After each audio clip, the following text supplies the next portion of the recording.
Yeah, okay. Thank you, sir. Thank you. Yeah, so can I get the permission to share my screen? Sure, sure. It's not there now. Okay. Yeah, let me check. Just check, otherwise I'll do it. Yeah, just a minute. Hmm.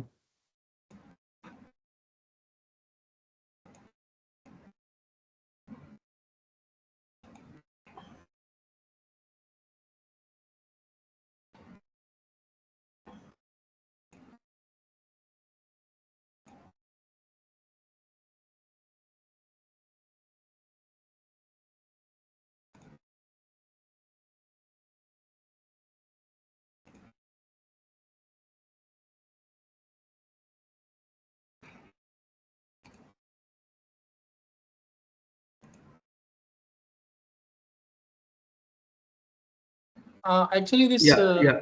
is there. Just yeah, just 1 minute. Actually, I need to close my Yes, yes, works yes, before that. yes. I say something.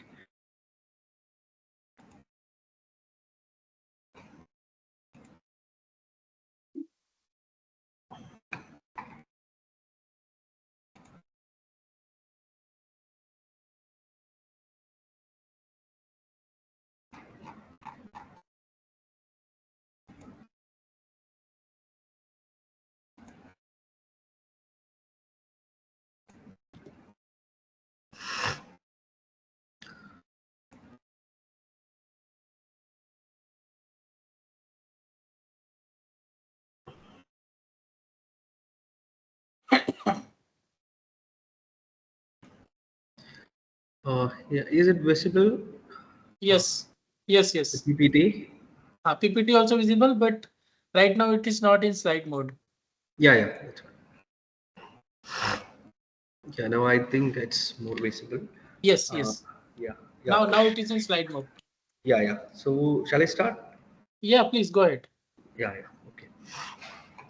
So good afternoon all. Myself as Saurabh sir mentioned, myself Anish Kumar, and I'm working in Geospatial Analytics Division at Digital University, Kerala.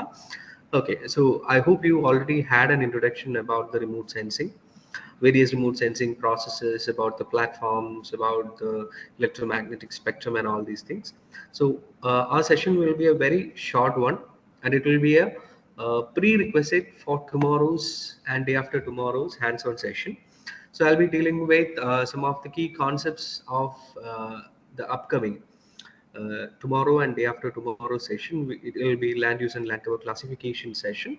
So these 1 hour session will be covering about the key concepts that we are going to, or the theoretical part of the hands-on training. It doesn't mean that I'm going to show you some what are the steps and all these things, but there are some key concepts that you have to keep in your mind while you are listening and while you are doing the practical sessions tomorrow. So this will be a very short 1 hour session, as you are already got an introduction about the remote sensing processes and its platforms, its sensors, electromagnetic spectrum, and all these key concepts. So apart from these, how we are gonna do a satellite data analysis. Okay, so mostly as land use and land cover classification is concerned, now we are more leaned towards the visual interpretation keys in a more detailed way. Okay, and from tomorrow's class, land use land cover classification is there. So how we are going to do the classification, and what are the prerequisites, or what are the things that you have to keep in your mind before going for that land use and land cover classification. Okay, so as you all, you got an introduction, but just for the sake of being in a proper way, so I hope you got an understanding about what is remote sensing. In a very general term, it's a collection of information without any physical contact. So I hope the previous session has covered it, but in more technical concept, so remote sensing is a collection of information about an object or a phenomenon without any physical contact, or without any direct contact with the object or the target.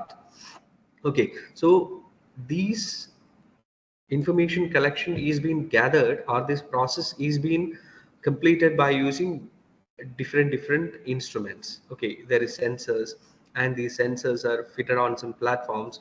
Might be you heard about the platforms in the previous session, like terrestrial platforms or terrestrial remote sensing processes are there, airborne processes are there, then satellite remote sensing processes are there.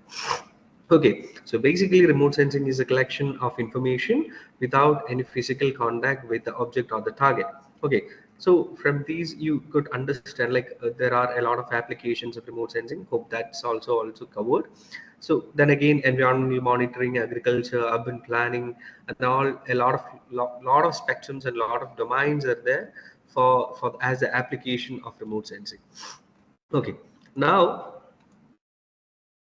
I think you also got some introduction about the electromagnetic spectrum, but I'm not going for a broad description about the electromagnetic spectrum, and we'll be concentrated on a very few parts or a very few area of the electromagnetic spectrum. Uh, why? Because that's the place where we are gonna work tomorrow. Okay, a very narrow area, like you can see in the electromagnetic spectrum. You got an introduction about the electromagnetic spectrum. So in that spectrum there is gamma rays, x-rays, ultraviolet, visible light, infrared, and radio waves. But we, in most of the cases, the satellite remote sensing about the earth phenomenon is working on these regions. Okay, so the visible light and the infrared in common cases, and the land use and land cover classification specifically, it works on this region, visible red and infrared. So we'll be concentrating on these portions. So of course, the visible light consists of a variety of these violet, blue, green, like you heard about the WaveGR and these wavelengths. Apart from that, we have infrared, and it can be again classified into near infrared and shortwave infrared. Okay, so we'll be in the electromagnetic spectrum. For the land use and land cover classification, we'll be concentrating on uh, two of the regions. First one is about visible light, and the second one is about infrared. Okay, okay. So now, apart from that, I would like to say one thing. If you find any difficulty in any of the slides or anything, if I am talking to you, please interrupt, and you can ask me anything at that time. Okay, so now we go to the data systems that are commonly in use for remote sensing. Okay, so in the previous session, I hope you heard about the different platforms and different remote sensing, among which is terrestrial remote sensing is there, aerial remote sensing is there, and satellite remote sensing is there. Terrestrial remote sensing collect the information from even from the ground itself. Aerial remote sensing, it fits the sensors in some aerial vehicles, and apart from that, and then again there is something called as satellite remote sensing, which is most commonly and widely used uh, with the help of the sensors, or the platforms are satellites.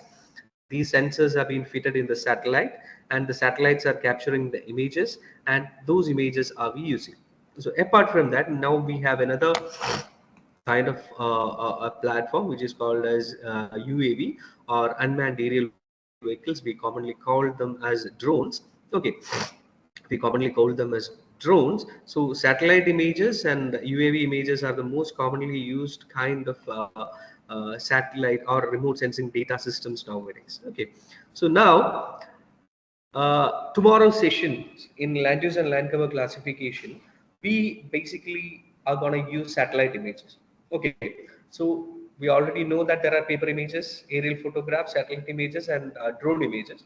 But in most of the cases, satellite images and drone images are most widely used nowadays. Why? Because these two are comparable. Like means satellite images can have a huge area. If you want to consider some specific details about a large area, then we will go for satellite images. Okay, satellite images covers a huge area, as it is staying up there in a huge height. It can cover a lot of area of the earth portion. So satellite images can cover up to an average details of a large area. So what's the peculiarity of drone images? It can catch, or it can capture very high details of a very small area. Okay, so in satellite images, the area will be higher, and the information that it captures is comparatively less considered to drone images. Okay, so there will be two differences. Satellite images, the area will be high, but the information will be comparatively less that of drone images. So then what about drone images? The area will be very less, but the information that it captures is very high while compared to satellite images. So that's why these two are now, or these two are widely commonly used data systems, satellite images and UAVs. But now for tomorrow's sessions, for the land use and land cover sessions, we'll be using a satellite image. So now how we are gonna identify features from a satellite image. Okay, so we are going to do a land use and land cover classification, an LULC classification. So in that classification, it's an automated process. But again, for an automated process has to happen, we have to train the software with the help of the image. Okay, we have to train the software with the help of an image. Train means we have to say the software, say in a sense it's not in a technical term, we have to refer to the system or the software that these regions, for example, here you can see there is a water body. We are going to train, or we are going to say to the system or the software that the image or the portion that I am showing here is a water body. This is a vegetative land. This is a barren land, or this is an open land. And these are some other features. Okay, so we have to train the system first. Then only the system can classify the entire image. So in the train means we don't go for each and every pixels of this image. We will be taking some samples. We will be taking some samples here and there, here and there. We will be taking some samples. Let's say this is a water body. So I am taking, okay, this is a portion of a water body. This is a portion of a water body. So I am referring the system that these are the water body regions and these are the vegetative regions. These are some, let's say, some built up regions. These are open land. So we are training the system. So for training the system, first we have to understand what these features are. Okay, so to understand these features, we human can only visually interpret. So there are some keys which help us to identify features from a satellite image. So that elements or that visual interpretation aids are called as visual interpretation keys. Okay, now we are going to discuss about that visual interpretation keys. So these keys, so actually you will get a real world application, or you will get a clear clarity or understanding of the concepts that I'm telling now will be on the next hands-on session. That means tomorrow. Okay, now you just listen to it and understand, okay, this is how this stuff it works. Okay, so now we'll take a satellite image. Okay, from that satellite image we will understand, or we'll identify some features. Okay, this is water body. So now you can say that, okay, the color is blue, so that mostly in most of the cases this will be water body. So there is green, so it will be a vegetation. But there are some cases where it will be hard for us to understand even from the color or even from other some parameters. So there are some situations, of course. So at that time we use these interpretation aids. So now we are going to look about what are these visual interpretation keys or visual interpretation elements or aids that we have mentioned about. Okay, so the first image interpretation key is what we have mentioned, tone or color. Okay, so of course, again, now we are going to the previous session that you have already had. I think you have learned about spectral signature. So what is a spectral signature? Uh, you had a session on spectral signature. What is spectral signature? Hello?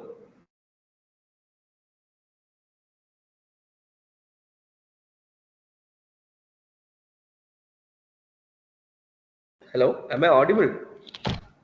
Yes, Anish, you are audible. Yeah. What is this spectral signature? To participants, I hope you had an introduction session on remote sensing. What is meant by spectral signature? Plot of reflectance curve against wavelength. Yeah, so it's a reflectance curve against the wavelength. That means it's how the objects are reflecting on different wavelengths. How different objects are reflecting on different wavelengths. Okay. Now we have to So, do some plan for it. Saurabh Like sir, what we will do, how I think your So mic is on. Okay, so ground objects have different colors. I hope in the spectral signature sessions you have learned about it. So each and every ground object have different reflectance in different wavelengths. So it's purely based on its physical composition. It's a way it is incidenting with the wavelength and the chemical constituents about which the objects are made about. Okay, so these factors and then what to say, even sometimes it can be reflected on the nature of its incidence to the wavelength or different rays. Okay, so these things defines the color of an object. So let's say we know why leaves are seen as green, water is seen as blue, sometimes it's seen as dark. So it's about the physical and physical composition and the chemical composition of the objects. So the first visual representation or the visual interpretation or identification key is a tone or color.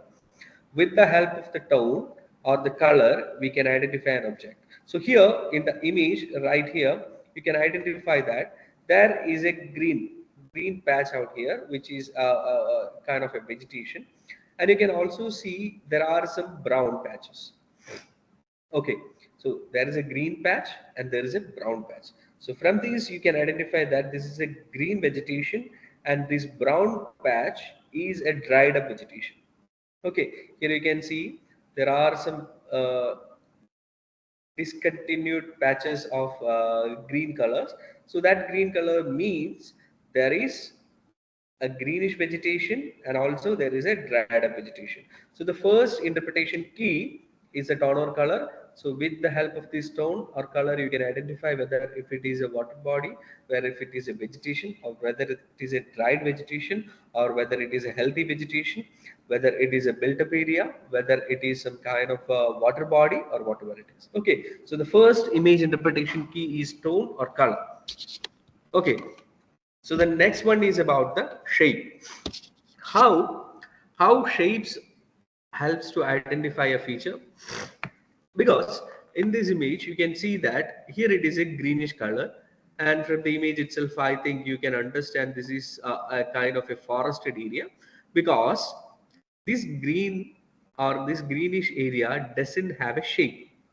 Okay, so here you can see there is a circled red circle, and that area is enlarged here in this image. Okay, here you can see there is a greenish area, and you can also see here are some green patches.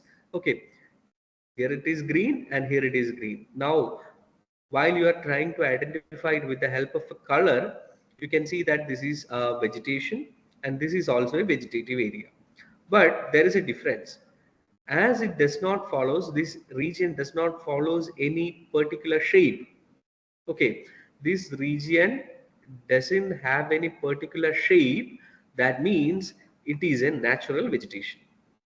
Okay, it is a natural vegetation. So even though we have similar color for some different features, it can be identified or it can be distinguished with the help of some other interpretation keys. Among them, the one is its shape.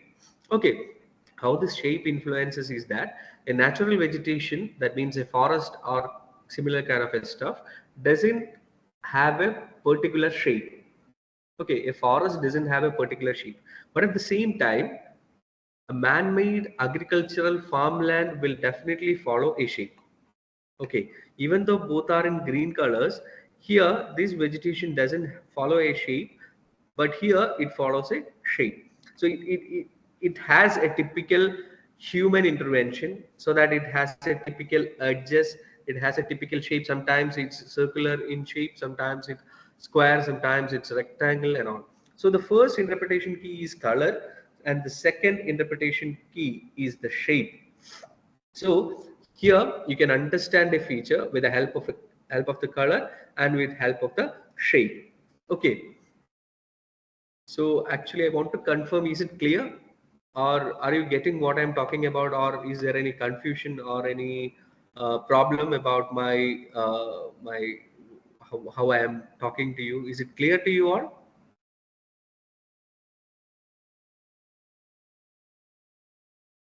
Yes, sir. Yes, is it clear? Anyone else have any problem, facing any issue? No, sir. Okay. So, so I think it is clear. Now we'll continue. Okay. So the next interpretation key is size. Okay. So we have color, we have shape, and the third one is about the size. Okay. Now let's think about a built-up area. Let's think about a built-up area. So we have built-up area means buildings. Okay, it has been built up by the humans. So there could be building and there could be roads and all these things. Okay, how with the help of a size we could identify features. Okay, so there are two buildings. Let's say there are two buildings nearby. Actually, this is a building, and let's say this is a building, and these two buildings are close to each other. But if we could understand it, or we could distinguish it clearly in a with respect to its size, whether if it is a residential home or it is a residential area or if it is an industrial area. How it can be defined? Because the industrial area will be having a huge sized buildings, as it also have some warehouses like this. Okay, it could have some warehouses like this, but at the same time a residential area may not be having a huge sized buildings. Okay, so with the help of the size also, we could identify or we could distinguish different features. Okay, so that is a third one. It's a function of scale, how much big it is, how much small it is. So that is the third visual interpretation key, which is called as a size. Okay, with respect to the size, if we are in a, let's say about a building map, if you are a built up area map of a region, and if you want to identify the residential area from that of an industrial area, the one thing that you can rely on is the size of the buildings. Normally the residential area will be having a very few sized buildings, but at the same time if it is on a industrial area, then there will be chances for warehouses and all. Hence it has can be distinguished with the help of the size of the buildings. Okay, so that is a third interpretation key, and the fourth one is about the pattern. Okay, again we'll go to the example of a natural vegetation and a farmland. Here you can see in the image. Here, actually, this is a vegetative area. Okay, this is a vegetative area. Okay, whether if it is a natural vegetation or if it is an agricultural area or not. Just think that, or just identify that this is a vegetative area. Here you can see these trees or these vegetative area or these portion doesn't follows a specific pattern. Okay, this doesn't follows a specific pattern. That means it's part of a natural vegetative area. That means a forested area or something else. It's a natural vegetative area. But here you can see it follows a similar pattern.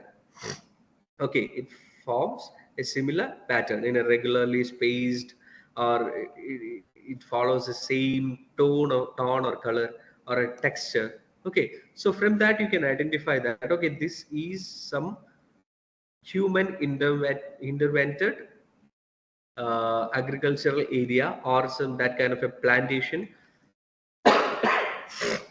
That kind of a plantation are all happening here. Okay, so with the help of the pattern, how this pattern is being defined, about the arrangement, about the orderly repetition, about the similar tones, about the textures, about the spacings, and all these things refers to the pattern. Okay, from the image itself it is visible that here it doesn't follows a pattern. That means it is not humanly placed one, it is a natural vegetation, but here you can see it follows a pattern as it is equally spaced and all. That means a natural vegetation doesn't seems to be in the same pattern, but this is a human intervented or man-made kind of a stuff, whether if it is a plantation or an agriculture. So the fourth visual interpretation key is the pattern. So we have already talked about three more. So the first one is color, second one is shape, third one is size, and fourth one is pattern. Okay, so next one is about the texture. Okay, here you can see this is actually a region which has a smooth texture and it has a rough texture. Okay, so coarse, medium, fine. So these about the texture. So a texture, how it is different. You can also like these two, the pattern and the texture, both are closely linked together. Okay, how? Because a pattern, if it follows a pattern, then the texture will be smooth over that area, or the texture will be similar over that area. But if there is a difference, or if it doesn't follows a pattern, then the texture will be different. Okay, so the fifth point is about the texture. If it follows a similar texture, or if it follows a roughness, or if it follows a smoothness, by that process or by that aid you can identify whether if it is a similar kind of a stuff or if it is different. Okay, so the next one is about the association. So what actually this association means, if a feature is closely associated with another one, then we can easily identify that feature. For example, in the first picture you can see this is a port. Okay, so this is a port. Actually, here are some features, like you can see it here, here, and here. So you can find there are some features like this, but from this image it is hard to identify what it is. But you can do one thing. Here it is a port, you can identify that from this because this is a water and here are a lot of constructions and all these things are happening, so you can identify that it is port. So if it is port, then this feature seems to be like of a ship or a boat or similar kind of a stuff. Here also you can see there are some features which are arranged in a pattern. So with respect to the association with this port, you can identify that this could be some kind of a vessel. So these are all example. Don't think that like it could be only associated with the port or it could be only associated with some specific features. But these are for understanding how association helps. Okay, so here you can see. Uh, here you can see this is a hilly area or a rocky area or a mountain or something like that. Okay, here you can see this is water. Okay, so if this is water and this is some kind of a mountain, then definitely you can understand this is what this one is. Okay, what this one is, as it is closely associated with the mountain and with the water body, then in most probable case this could be a reservoir. Okay, so that's how an association helps you in identifying a feature. Okay, so the seventh or the sixth one is about association. How a feature is associated with its surroundings or its related features. With the help of that association, we could identify a feature from a satellite image and we can train or we can refer to the system or the software that this one is this feature. Clear? So the first one is color, second one is shape, third one size, fourth one pattern, sixth one is association, and there is another one which is called as a shadow. So how shadow helps you to identify? Because sometimes some features are not clearly visible in the satellite image, but their shadow are. Here you can see it's hard to identify from this image what actually these features are. Okay, so but at the same time you can see that there are some shadows. From the shadow, it is easier for us to understand what actually it is. So these are trees, but the shadow of a building is entirely different. Okay, so shadows also helps to identify the features and it also helps to distinguish the features between one another.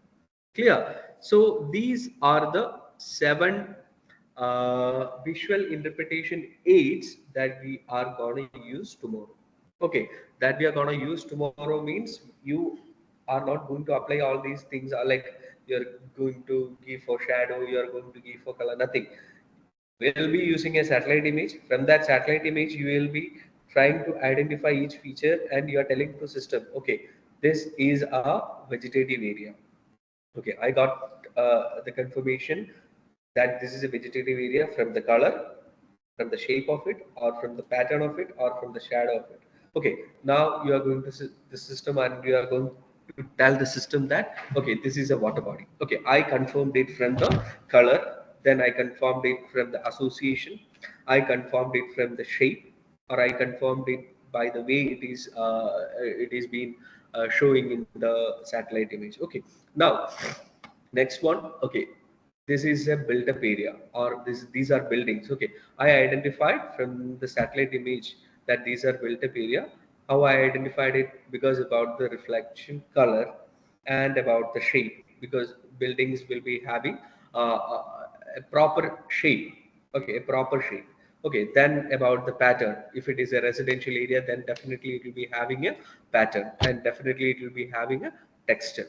So from all these things, you are identifying the features from the satellite image. So these are manual processes and these are visual interpretation keys. That means you have to visually identify the features from the satellite image, and you are informing the system, or you are training the system that okay, these are vegetation, these are agriculture, these are water body, these are built up area and all. Okay, so these are the visual interpretation keys which helps you to identify features from the satellite image. Okay, so the first one is tone or color, second one is shape, third one is size, fourth one is pattern, fifth one is texture, sixth one is association, and seventh one is the shadow. So is it clear? Anyone? Any doubt regarding this?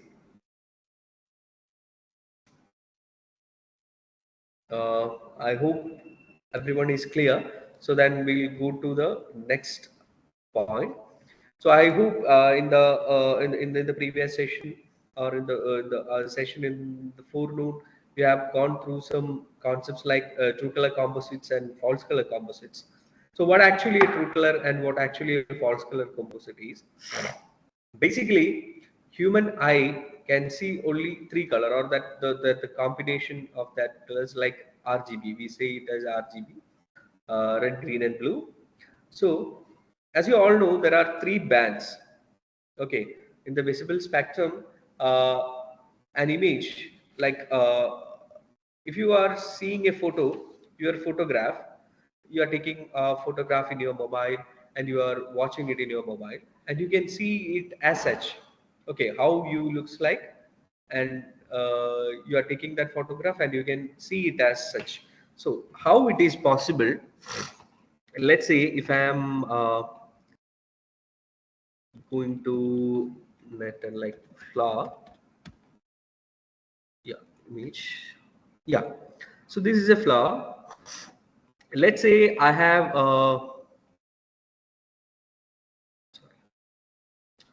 okay, let's look at this. So I have taken the photograph of this flower in my mobile and I am watching it like this. So how we are able to see this is because that image consists of three bands. Okay, so this image consists of reflectance of three bands. Clear? I think the spectral reflectance in different bands have been discussed earlier. Okay, so in keeping that in mind, I'm telling you, so I could only see the image in this color pattern because this image has the reflectance of three bands: red, green, and blue. Okay, red, so red, let's say red, green, and blue. Okay, if that three bands are available, or if that three reflectance are available in an image, so then only we could see the image like this. So this is called as an RGB image, or red, green, blue image. Okay, so red, green, and blue. So these bands are normally used in the visible light remote sensing. Okay, so these bands are used in visible light remote sensing. So again, now we define about the colors. So there is blue color, there is red color, and there is green color. Okay, if the red color is assigned to the red band, blue color to the blue band, and green color to the green band, then we'll get an image like this. Okay, I have taken the photograph of this is a lotus, of a lotus. Okay, so I have taken the photograph of a lotus, and that RGB image will be showing like this because the red, blue, and green bands are available, and these three bands are assigned to corresponding colors: green, blue, and red. So then we'll get an actual colored image like how we see. Okay, so now this one you can see it is not like the actual one or how humans are seeing it. So here sometimes the bands are being changed. So red color will be given to some infrared, green color will be given to some blue band or red band, and blue color will be given to some green band. So at that time, it doesn't seems to be like an actual image. So that is this one. Okay, so that is a false color composite.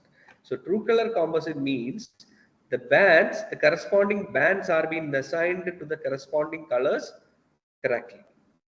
So if bands are assigned to different colors, not the corresponding colors, then it will be a false color composite. Don't worry if you have a confusion. Don't worry about it because tomorrow we'll be working on these hands-on, and we'll be showing you how these bands are assigned and how it will be helpful. Okay, so at that time you'll get a much more clarity. I hope the false color composite and its uses are being mentioned in the previous session. Okay, so it will be helpful for remote sensing to have these kind of operations or these kind of processes like true color composite and false color composites. Okay, so the next one is okay. So here you can see this is a true color composite. Okay, this is a true color composite. This is a false color composite image. Okay, this is more original in view, like it is more real to human eye. Why? Because here you can see red color is assigned to red band, green color is assigned to green band, and blue color is assigned to blue band. Okay, so that's why it seems to be like somehow of a real view. Okay, now here you can see here the red color is given to NIR, that means near infrared. There is a wavelength called as infrared in which it is shown as near infrared. Here red color is shown given to near infrared. Hence all these regions are shown in red color. That means these red color, so near in the spectral reflectance curve that you have already learned, I think. So in that spectral reflectance curve, you learned that NIR bands will be highly reflected back by the vegetation due to its chlorophyll content. Okay, so from this original image, it is hard for you to identify where actually the vegetation is. Okay, it will be hard for you to understand where actually the vegetation is because here it is somehow dark in color and you cannot clearly identify about the vegetation and all these stuffs. But once you assign the near infrared to the red color, so that near infrared band will be reflected back in red color. So that means every portion that reflects red color in this image has vegetation. Okay, as vegetation. So here you can see there are dark vegetative regions, which means here are dense vegetated region. As it doesn't follow a shape, that means it is a natural vegetation. Clear. Here you can see it is very dark or black in color. That means which is water. Clear. So this is the band combination of Landsat 8, similar area and different true color and false color composite. So you will go for another band combination. So here you can see these are the band combination of Sentinel. Sentinel means it's a satellite series. So Landsat, I hope you heard about. So Landsat is a satellite series and Sentinel is a satellite series. Means it is a satellite which captures images. Okay, Sentinel Landsat is a satellite, and Sentinel is a different satellite. Landsat is a satellite which is been operating by American Space Agency, and Sentinel is been like it's operating by the European Space Agency. So I hope you learned about spatial resolution. So comparatively, the Sentinel has much more spatial resolution, like means it has 10 meter, while Landsat has 30 meter. Okay, so that are all of the differences. But here you can see again here, this is a true color composite image, this is a false color composite image. As it is true color, you can see red color is assigned to red band, green color to green band, and blue color to blue band. So it will be seen in some more relatable to human eye. But here also you can see what's here, and all these dark colors will be hard for you to understand. Okay, so now NIR is assigned to red band. So now you can see here it is all red. Here it is all red. That means these dark portions in this two color composite doesn't give you an information about what actually here it is, but this false color composite gives you the information that it is vegetative area. Okay, as this vegetative area doesn't have any particular shape, it is a natural vegetative area. Here also you can see there is a linear feature coming through it. Okay, here you can see a linear feature coming through it, as it is a natural vegetative area, and there is a linear feature with very what evident width, and it just shrinking like this. You can, with the help of the association, you can find that okay, this could be some kind of a water body. Again, the association of that red colors again on that water body shows you that there might be some kind of a vegetative growth on that water body. Okay, again here there is a particular shaped regions. Here you can see, so this is the particular shaped region, that means that, and here also you can see that particularly white patches, that means as it follows a particular shape and it has comparatively an evident size, that means it might be some kind of an agricultural area, but which is after harvesting. Okay, so if it is an agricultural area before harvesting, then these portions should also be seen as red in color here. Okay, but it is not red in color, but it is white space, that means it is after harvesting. So with the help of the association, with the help of the color, with the help of the texture, with the help of the size, you can identify features from a satellite image. So these are the examples. Tomorrow, while having a hands-on session, we will be getting more clarity on this. Okay, so now I can show you a video which will, like these false color composites and all, which will be giving you some more understanding about it. Let me, yeah. Uh, Actually, can you please confirm whether if it is odd, this video is audible?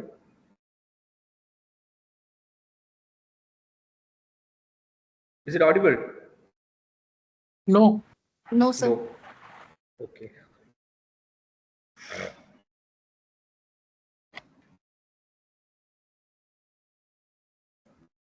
When we investigate What about land now? cover, Yes, Yes, yes, sir. yes. Yes. Okay. So I can send you the link. This is a YouTube video by NASA itself for getting an understanding about the different like color composites.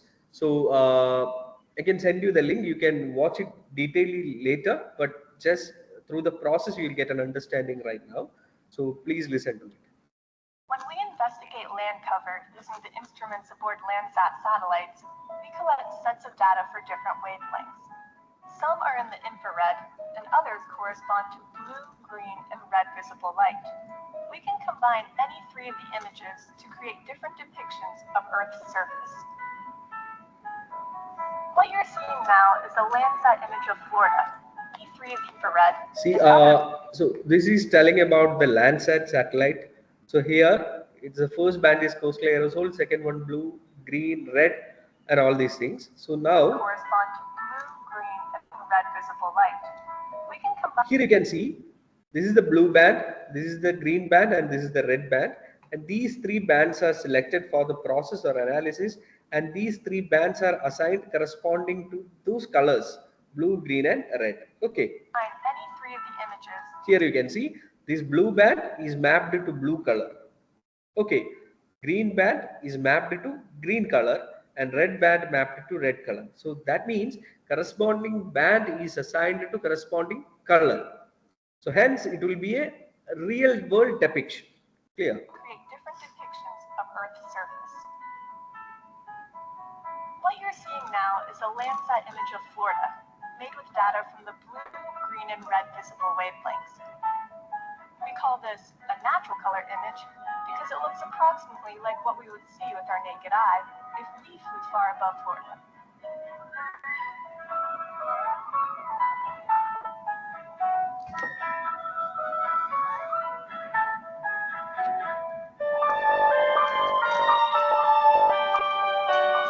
But we could choose data from other wavelengths and map them to blue, green, and red colors to highlight different. Here you can see now. So at first they have selected green, blue, and red bands and mapped it to green, blue, and red color. So now what they are doing is like they are Green and red colors to highlight different. now they are selecting green, near infrared, and shortwave infrared. So these are different bands. So first they have selected green, blue, and red. Then they have mapped it to green, blue, and red. But now what they are doing is they are selecting the green band, near infrared band, and shortwave infrared band, and they are mapping it to blue, green, and red. Okay, so that means this is not actually the real world depiction. So it will be a false color composite. So the first one, the corresponding colors are assigned to the corresponding bands, hence it is a true color composite or natural color composite. But here green band is, here you can see the green band is assigned to blue color. Near infrared band is assigned to green color. Why near infrared is assigning to green color? Because human eye cannot see near infrared, so hence it is assigning to green color. That means in this image green color is showing the reflectance of near infrared. Okay, likewise shortwave infrared band is assigning to red color. Why assigning to red color? Because human eye cannot see shortwave infrared. Okay.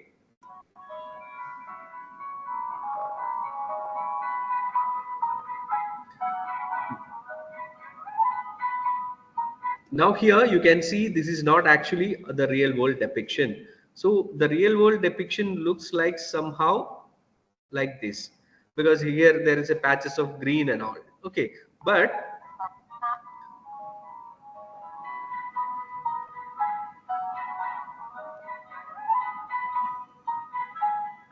With this particular depiction of the multispectral data, for example, we can see much greater contrast between trees and shrubs in sawgrass marsh than was apparent in the natural color image. We call certain combinations of wavelengths false color images because they do not replicate what we see with the naked eye. Yet they allow us to create images where we can highlight or enhance different surface features. so now they are trying for another combination. Here green band is selected, red band is selected, and near infrared band is selected. So they have taken green band, red band, and near infrared, and they are mapping it to blue, green, and red. Okay, green band is assigned to blue color, red band is assigned to green color, and near infrared is assigned to red color. So this is the combination that we have seen in the slides. The following depiction approximates the type of image that you can get from color infrared film. So here you can see there are red patches out here because it has the presence of chlorophyll, rather it has the presence of vegetation. So in the true color composite or in the natural color composite, it will be hard for us to identify where actually the vegetation are, because normally if it is a very spare vegetation, very sparse vegetation, it will be hard for us to understand from the true color composite. Hence we will be assigning near infrared, as near infrared will be very highly reflected, so it will be easy for us to Turns understand. out that vegetation, growing vegetation reflects a lot of light in the near infrared. And so areas with healthy growing vegetation jump out as red in these images.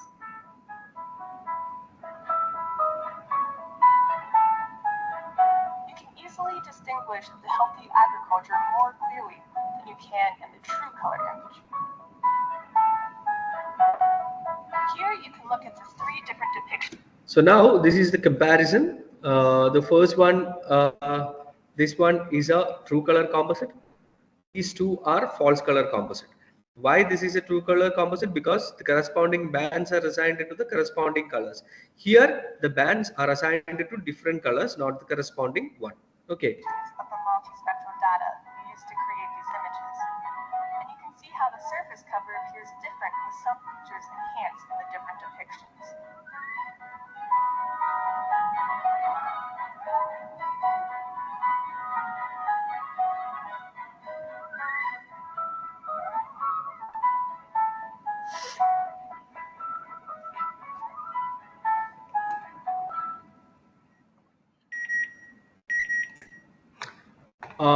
Okay, so why we are using a false color composite is because it will be easier for us to identify features than a true color composite.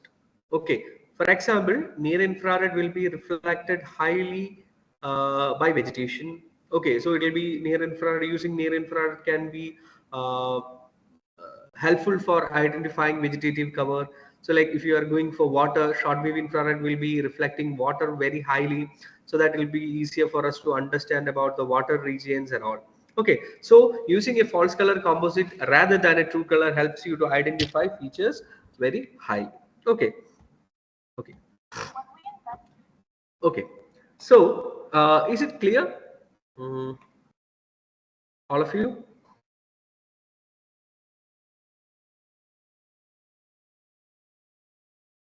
Is it clear for you?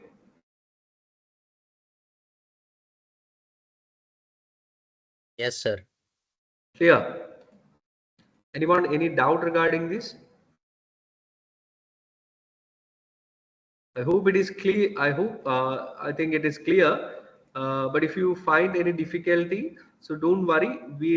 Tomorrow we'll be having a hands-on session in which we will be definitely just switching over these true color and false color composites, so that it will be easier for you, much more easier for you to understand. Okay. So now moving to land use and land cover. So actually, what a land use and land cover means. So land cover describes about what the land is covered of. Okay, about what the land is covered of, that is called as land cover. Okay, by which or with which the land is covered of, whether if it is a vegetation, whether if it is a water body, whether if it is a built up area, whether if it is an open ground, whether if it is something else. Okay, so that is land cover, about what the land is covered of. Then what is land use? For what purpose the land is being used for.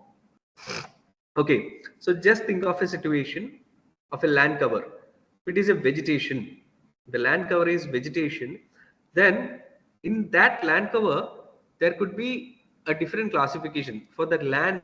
The land is being used, even though if it is a vegetation, it could be of an agricultural area.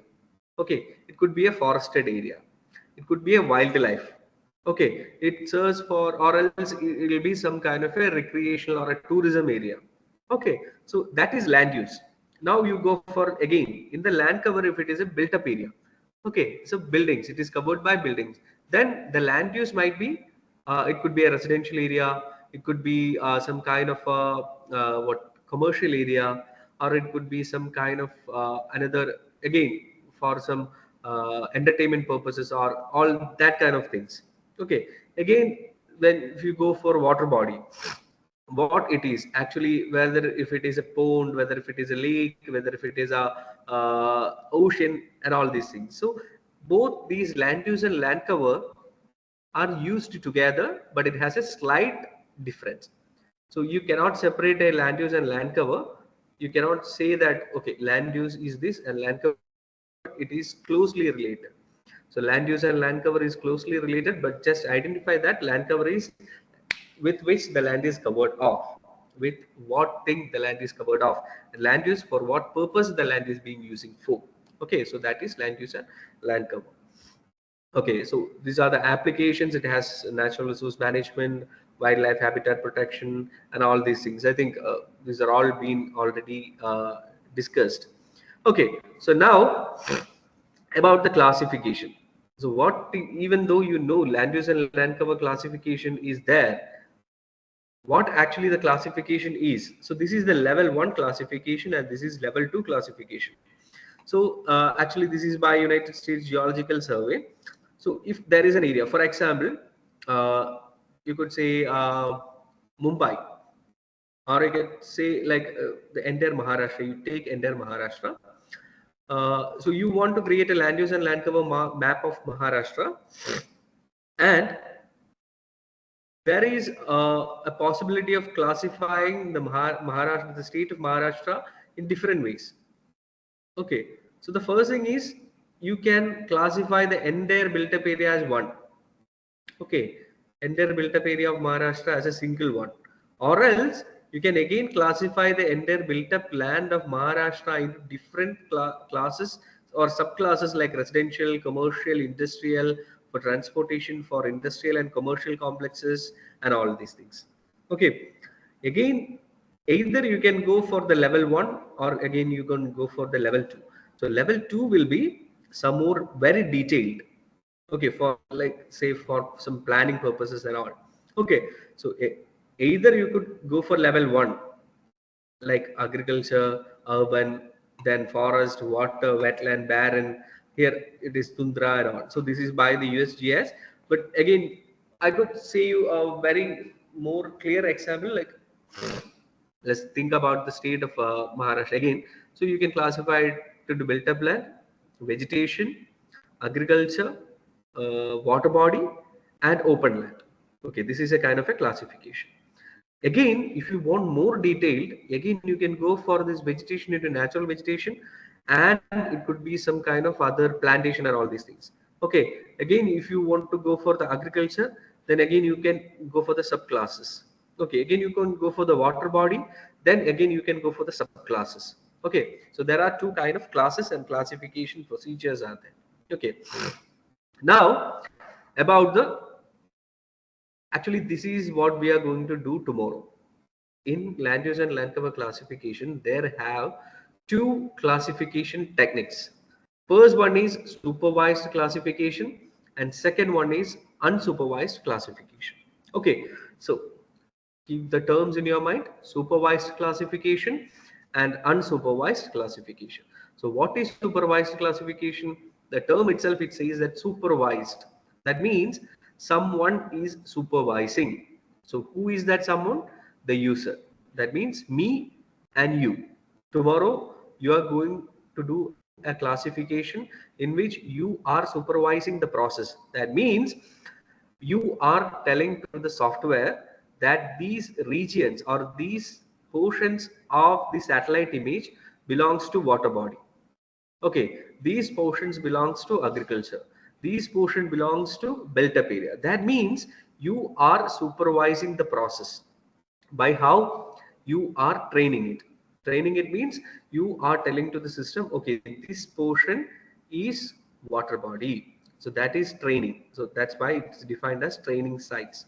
Okay, so training site means there is a site and I am defining it as this site is defined as water body, this site is defined as agriculture, this site is defined as let's say built up area. Okay, so a supervised classification means someone or the user, that means you and me, are supervising the classification procedure. I am telling to the system that these portions of satellite image is a water body, this portion is agricultural area, this portion is built up around. Okay, so that is called as a supervised classification technique. Okay, now this is a program flow or the workflow. First we'll capture the data, then we'll specify the training sites. Specify the training sites is what I have told you, like I am specifying a site that this is a water body, this is an agricultural area, this is a built-up area. So these are training the sites. Okay, these are training the system. I'm training the system actually. Okay, you consider this portion of the satellite image as an agricultural area. Okay, then after that, the system will runs its algorithm and it will give the result. And the next process for us is to evaluate the result. Okay, so now there is a supervised classification. So then there'll be an unsupervised classification. So unsupervised classification doesn't need any supervision from the user. Okay, I am asking the system, okay, you classify the entire image into, okay, this much classes. Let's say 5 classes. I am not telling the system that, okay, this is water body, this is agriculture, this is built up, this is all these things. I'm asking the system, okay, based on the reflectance values in this image, you classify it based on your algorithm. You just classify it. Okay, I'm not giving any training or I'm not giving any input to you. You just do it by yourself.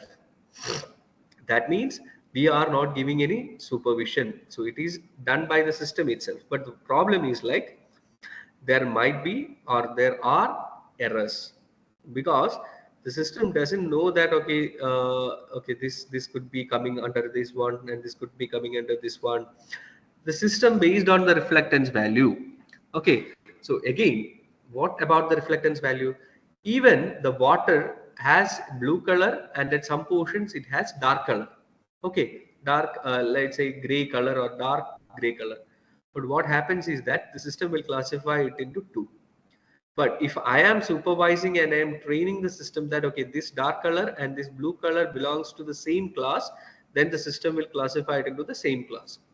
But if it is an unsupervised classification, the system will classify it into 2. So that there are chances for errors.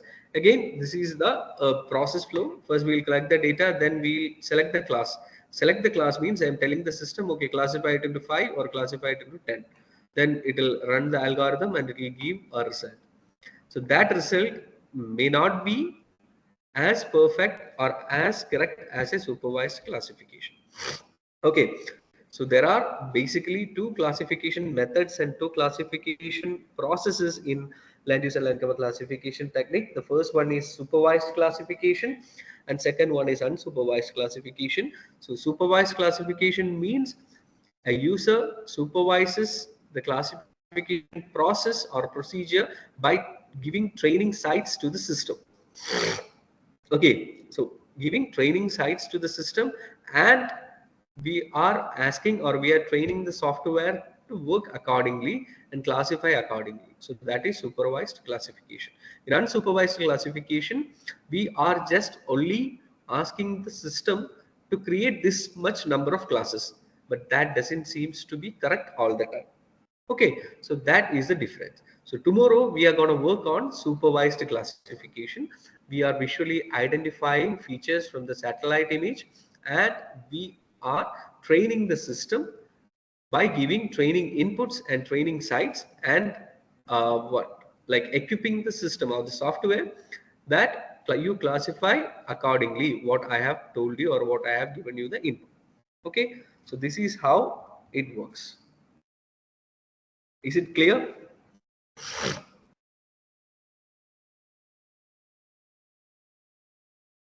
Hello? Is it clear? Hello? Yeah, you can ask Yes. your doubts, all the participants. Yeah, actually, these are only the prerequisites for tomorrow's hands-on session. Just a vague understanding and understanding about the concepts, and all these concepts will be applied in a hands-on and a real time in tomorrow's hands-on session. Okay, so means like the presentation is over, and if you have any doubts regarding this, you please ask.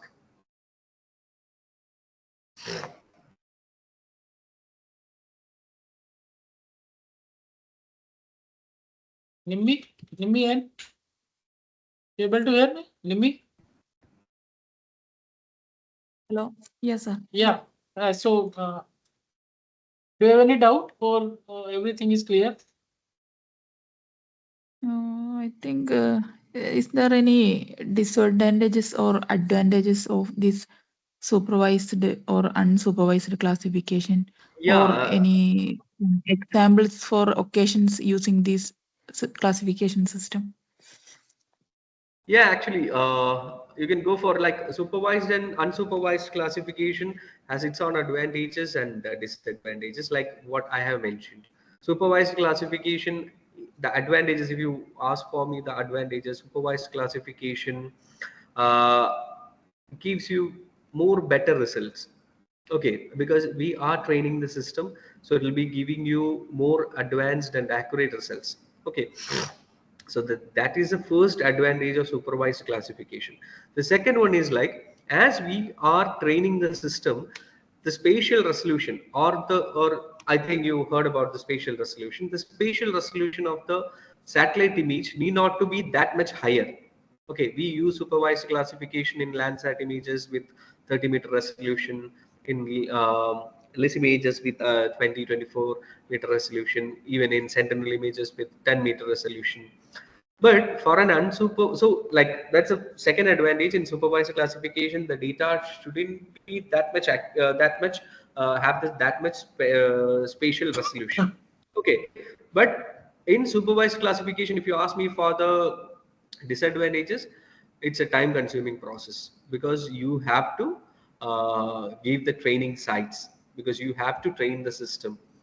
So you have to train the system and you have to give input to the system that this is water body, this is agriculture, this is built up. So it's a time consuming process, and it's generally requires a much more effort also.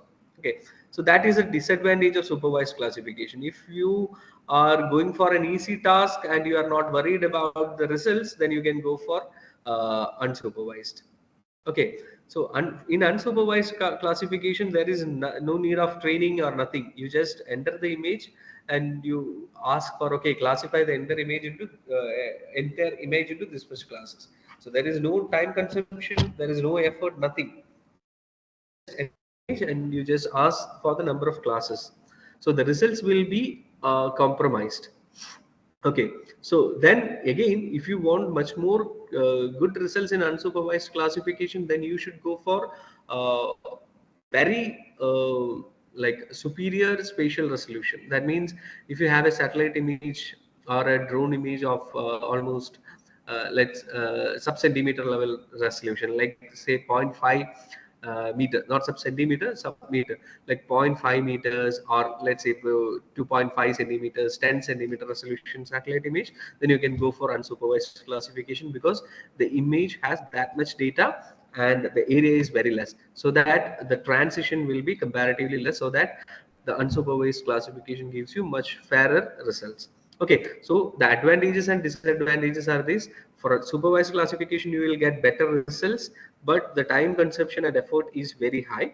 But in unsupervised classification, the time consumption and effort are very low, but the results will be not that much accurate of supervised classification. Okay. Hello, Okay, Anish. sir. Yeah. Yeah, sir. Anish, someone has just asked which software we are going to use, and is there any particular version for it? So anyway, we are going to use QGIS, but you may throw Yeah, some light related to version.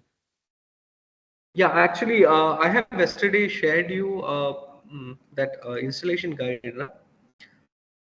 Yes, yes. Actually, Anish, I'm yet to share to them. I'll Okay, okay, be okay, sharing now in short time. So okay, in okay. that they So will that get.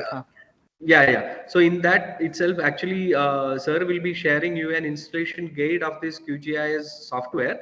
In that, you will have the details about the software version and all. Actually, again, I can tell you this is the version 3.34.11. Okay, so it's clearly mentioned, and how to download and how to install all these installation guide is will be shared soon, so that you can refer to it very clearly. And each and every step of downloading and installation processes is well defined in it.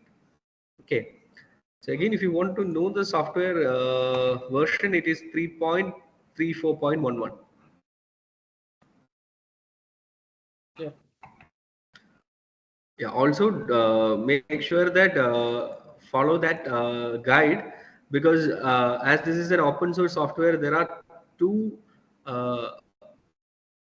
like versions will be available. Like the first one is long-term release, which will be the stable one, and another one is the latest one, which will be under testing and all. Okay, so it is recommended to download the long-term version so that it will be a stable one. We can work accordingly. Okay, yeah, plugins will be needed, and that plugin also is defined in there. But again, if you asked, I can tell you semi-automatic classification plugin. Okay, semi-automatic classification plugin. So that is also defined, how to download and install. All these things are also mentioned in that installation guide.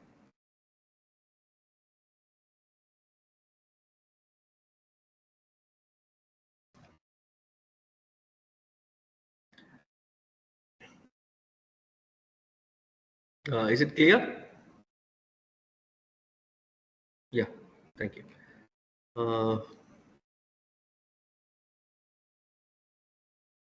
Any other doubts? Hello, Anish. Azar. Yeah, actually, yesterday there was some confusion regarding participation of some 7 to 8 students. That's why I did Okay. not share the guidelines, but now it is rectified. Now Okay, I will okay. share that. Yeah. Okay, okay. I have also sent you the data, I think, satellite data. Yes, yes. Satellite Yeah, data okay. is also there. Yeah. Okay, okay. So just a prerequisite, you download this, the software name is QGIS, and also you have to download it and install, and also you have to install a plugin, semi-automatic classification plugin. Might be some of you have used QGIS and you have installed plugins and all, might be you have worked on it, but if there is anyone who is not familiar with QGIS, they can use this installation and download an installation guide. Also, I have shared the data with Saurabh sir, and he'll be sharing it with you. That's the Yes. satellite Yes, data for yes. the processing. Okay, and also I can show you how to download data of your own, but downloading the data may take some time, so that's why we are sharing the data already. So we'll work with that data tomorrow, but I'll show you how to download data from the websites, so that later on you can download data of various places and like from of your place itself, and you can work on that later. Okay, so for that, the prerequisite that you have to do is like you have to download QGIS, install it, then you have to install the plugin, semi-automatic classification plugin, and also you download that data that Saurabh sir will be sending you. Okay. Yes. Okay. So if there are no further questions, shall we wind up this particular session? Yeah, if there is nothing else, then we can wind up, sir. Okay. Okay, then Anish, thank you very much. Okay, okay. And So tomorrow at what time are we starting? tomorrow same 10 to 10:15. Between 10 to 10:15 we'll start. Okay, okay, okay. Can we get the link to download? Yeah, the link is also provided in the installation guide. You can click on that, or you can copy it and paste in your browser. Yes, yes. And it's very easy actually to download. Yeah, yeah, it's very easy. Step by step, it is mentioned in the guide. So Okay. I think okay then Anish. Thank you Yeah, sir. for Okay, joining, thank and you. tomorrow around 10 o'clock we'll meet. Yeah, yeah, sure, sure. Okay. Okay. Okay, thank you all. Thank you. And as far as other participants are concerned, we will meet again at 3:15. Okay. Or 3:15, it's not. We'll meet after 15 minutes, around 3 o'clock, for one more session on continuation of fundamentals of EIA. So either you can be there on the group, or you can again join at 3 o'clock. That session will be from 3 to 3:45. That will be the last session for today. Okay, see you at 3 o'clock.